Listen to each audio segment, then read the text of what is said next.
Promoter আমি brand promoter না, আমি ইনফ্লুয়েন্সার। আপনি ইন্টারন্যাশনাল সার্টিফাইড একজন মেকআপ আর্টিস্ট। ব্র্যান্ড প্রমোটার না? ব্র্যান্ড প্রমোটারের সাথে অনেক কিছু যখন যুক্ত হয়ে যাবে তখন আপনি তাকে শুধু ব্র্যান্ড প্রমোটার হিসেবে বলতে পারবেন আপনি না। একেবারেই মানে মাল্টিটাস্ক বলতে পারেন। মাল্টিটাস্কার। হ্যাঁ, এবং তারই সাথে আপনি সোশ্যাল মিডিয়াতে ইনফ্লুয়েন্সার বলতে পারেন। আচ্ছা, আপনি কি ইনফ্লুয়েন্স করছেন? বহুবিবাহ। আপনারা যদি আমার 7টা 10টা বিয়ে করেন, বিয়ে বাইর করেন, বলেন 10টা বিয়ে করছি, এখন আমিও তো বলি ভাই আমি শাহরুখ খানকে খুব ভালোবাসি, শাহরুখ খান হচ্ছে শাহরুখ খানের একমাত্র বউ আমি। এখন শাহরুখ খানকে বউ হইতে গেলে আসলে আমাকে কি করতে হবে সেটার নিকানামা থেকে শুরু করে শাহরুখ খানের স্বীকৃতি থেকে শুরু করে সমস্ত কিছু আমাকে দেখাইতে হবে। আপনি বলছেন রাসেল মিয়াকে আপনি বিয়ে করে ডিভোর্স দেননি? আমি এখনো ডিভোর্স দেইনি। রাসেল আপনার কথিত স্বামী বা দাবি করছেন যিনি স্বামীর অধিকার চাচ্ছেন, আমি বলি তিনি তাকে আপনি 300 টাকার স্ট্যাম্পে, আমি বলি এটা আমাকে বলতে দেন, 300 টাকার স্ট্যাম্পে ভুলা ভালা এই লোকটাকে বসিয়ে হাসতেছেন কেন? মানে ওনার কি জীবনটা হাস্যকর নাকি? আমি বুঝলাম না।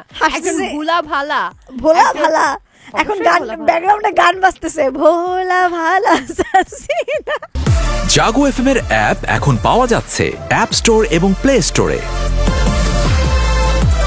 আচ্ছা, আপনি কি কোনো অ্যাওয়ার্ড পাচ্ছেন?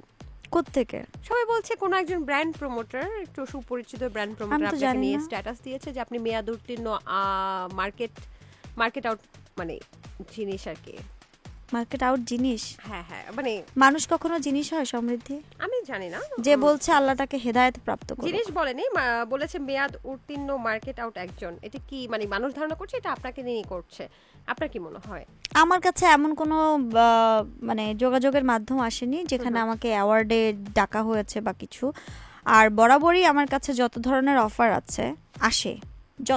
অফার আসে যে বর্ষাপু তুমি এটার প্রমোশনাল পার্টনার হও, বিকজ আমি যেহেতু ছোটবেলা থেকে ইন্ডাস্ট্রিতে, আমার যে কমিউনিকেশন, আমার যেই সারাউন্ডিং সার্কেল থেকে হয়তো লবিং থ্রুতে বর্ষা এটার প্রমোশন করে দে, তোকে একটা সম্মানী দেওয়া হবে। সম্মানী মিনস হচ্ছে ওই যে অ্যাওয়ার্ডটা।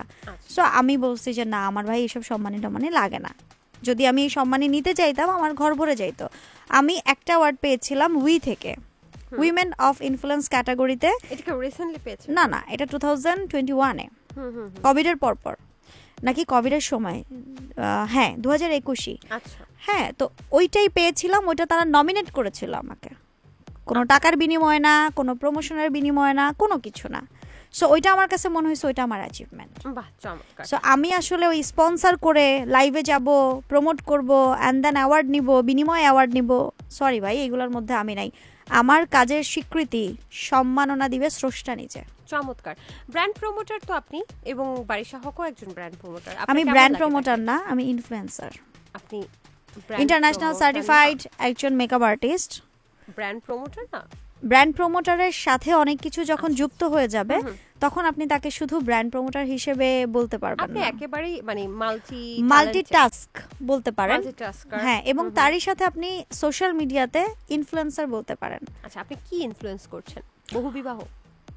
আমি বহুবিবাহ ইনফ্লুয়েন্স করছি না, কারণ আমার জীবনে বিয়ে তো 3টা এবং আমি রাসেল মিয়াকে এখনো ডিভোর্স দেই নাই।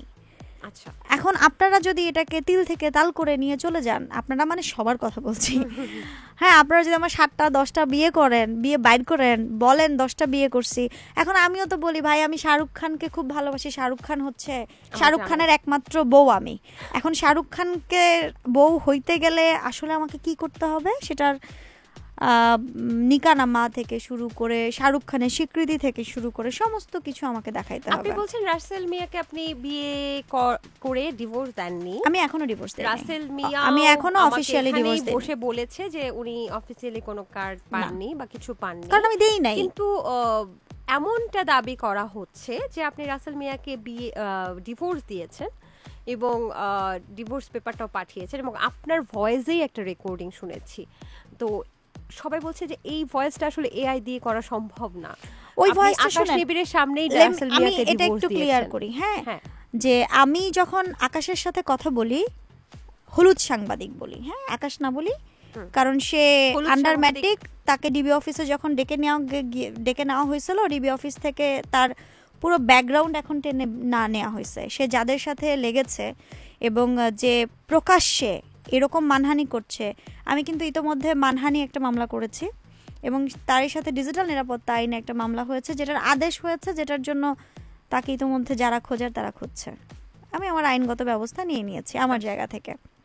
এখন আসেন যে ওই হলুদ সাংবাদিক অনেক কিছুই বলছে, অনেক কিছু প্রমাণ করতে চাচ্ছে।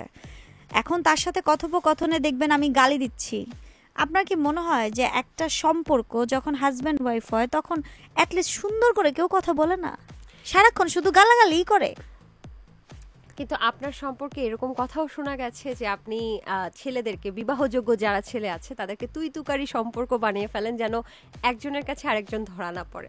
মানে বিষয়টা আমি জানতাম না। আমাকেও তুই বলেন, তুই তো আমার ছোট বোন, আমি কি তুই কি অন্য কিছু নাকি? না না, অবশ্যই অবশ্যই অন্য কি? না প্লিজ ভুল বুঝবেন না, আমি মেয়ে একদম পরিপূর্ণভাবে। তুই তো সবসময় আমাকে খুব রেসপেক্ট করিস এবং আমি তোকে প্রচন্ড ভালোবাসি, রেসপেক্ট করি। আপনি বড় এবং আমি সব সময় বলি যে কিন্তু সত্যের পথে কিন্তু আমি সব সময় থাকি। হ্যাঁ, এবং আপনাকে এই ধরনের প্রশ্ন হ্যাঁ, এবং আমি দেখ তোর এখানে যারা গেস্ট আসছে আমি কোনো ধরনের কিছু বলি না, ইভেন দো আমি তোকে কোনো ধরনের বলিও একবারও বলছি যে আনবি না বা এরকম কিছু না, বিকজ এটা তোর প্রফেশন। এবং আমাকে যখন তুই এখানে হট সিটে বসাস তখন আমি বলছি ফ্লোর ইজ ইয়োর। একটাবারের জন্য বলছি এই প্রশ্নটা আমাকে করবি না? না, কোনোদিনই বলি নাই, কোনোদিনই না, নট অনলি 2 days, কোনোদিনই করিনি। ওকে, সো আমি আমার জায়গা থেকে স্পষ্ট। মানে বলছিলেন যে ওই রেকর্ডিংটা কি? ওকে, সো রেকর্ডিংটা ভুয়া না তো, রেকর্ডিং গুলো তো সত্য। আচ্ছা, কারণ আমি ওর সাথে যে কথাবার্তাগুলো বলছি, আমি ওকে ঝাড়ছি, আমি ওকে এটা করছি, আমি ওকে ওইটা করছি, আমি ওকে যেটা মিন করতে চাইছিলাম ওখানে যে আমি তো রাসেল মিয়াকে ডিভোর্স দিব গালি দিয়ে বলছিলাম, গালিটা টুট করে দিয়েন তো, গালি দিয়ে বলছিলাম যে তুই কি মূর্খ, তুই নিজের চোখে দেখবি না এরকম কথা? হ্যাঁ, তোর সামনে না ডিভোর্স দিলাম, কিন্তু ওর সামনে বলতে আমি ওর সামনে আমার লয়ারের সাথে আলাপ হয়েছে যে হাউ টু প্রসেস, যেহেতু আমার লয়ার থেকে শুরু করে সমস্ত কিছু ও নিজে হ্যান্ডেল করতো, কিন্তু সেটাকে ও অন্যভাবে সবার কাছে নিয়ে আসছে। এই লয়ারটার নাম কি? আমার অনেকগুলো লয়ার আছে। মানে যার সাথে আপনার কথা হয়েছিল সেই সময়? ওই সময় মোস্ট প্রবাবলি আমার 2জন লয়ার ছিলেন, শান্তা এবং আমার ভাগিনা শামীম। ওনার নামটা? শামীম। শরীফ হাসান ভুইয়া এই লোকটা কি? চিনি না। উনি আপনার লয়ার? শরীফ হাসান ভুইয়া, হ্যাঁ, ওনার কাছে হচ্ছে আপনি ওনার কাছে নায়ক মুন্নাকে 1 কোটি টাকা কাবিনে বিয়ে করেছেন। ইভেন ওনার কাছেই আপনি আমাদের যিনি আকাশ নিবিড় ভাই, আপনার কথিত স্বামী বা দাবি করছেন, যিনি স্বামীর অধিকার চাচ্ছেন, আমি বলি তিনি তাকে আপনি 300 টাকার স্ট্যাম্পে, আমি বলি এটা আমাকে বলতে দেন, 300 টাকার স্ট্যাম্পে ভুলা ভালা এই লোকটাকে বসিয়ে হাসতেছেন কেন? মানে ওনার কি জীবনটা হাস্যকর নাকি? আমি বুঝলাম না। একজন ভোলা ভালা এখন গান ব্যাকগ্রাউন্ডে গান বাজতেছে, ভোলা ভালা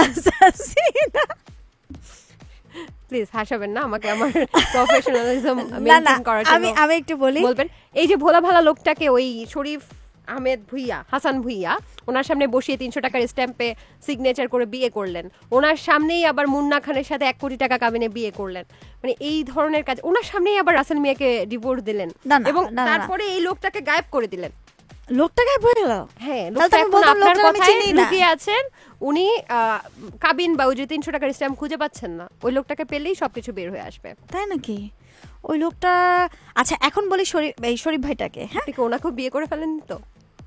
আল্লাহ, শেষ আমার কাজ কি বিয়ে ছাড়া আর কিছু নাই?